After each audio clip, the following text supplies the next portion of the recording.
ಸುಸ್ವಾಗತ. ನಾನು ಗೌರಿಶ್ರೀ ಹೊಸಪೇಟೆ. ಪ್ರಿಯ ವೀಕ್ಷಕರೇ, ಇದೊಂದು ಬಿಗ್ ಬ್ರೇಕಿಂಗ್ ನ್ಯೂಸ್. ವೀಕ್ಷಕರೇ, ದಿನಾಂಕ 23/3/2026 ಮಧ್ಯರಾತ್ರಿ 2 ಕಾರುಗಳ ಮುಖಾಮುಖಿ ಡಿಕ್ಕಿ.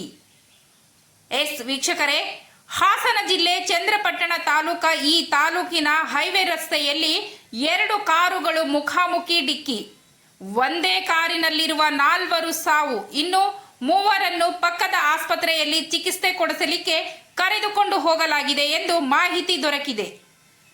ಅತಿ ವೇಗವಾಗಿ ಚಲಾಯಿಸುತ್ತಿದ್ದ 2 ಕಾರುಗಳು ನಿಯಂತ್ರಣ ತಪ್ಪಿ ಅನಾಹುತಕ್ಕೆ ಈಡಾಗಿದೆ.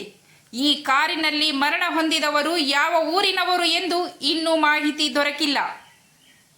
ಇವರ ಮನೆಯ ಕುಟುಂಬಗಳಿಗೆ ಮಾಹಿತಿ ದೊರಕಲಿ ಎಂದು ದೃಷ್ಟಿ ನ್ಯೂಸ್ ಆಶಿಸುತ್ತದೆ. ವರದಿ ಬಾವಿಹಳ್ಳಿ ನಂದೇನಾಯಕ್, ದೃಷ್ಟಿ ನ್ಯೂಸ್, ಹಾಸನ ಜಿಲ್ಲೆ, ಚಂದ್ರಪಟ್ಟಣ ತಾಲೂಕು.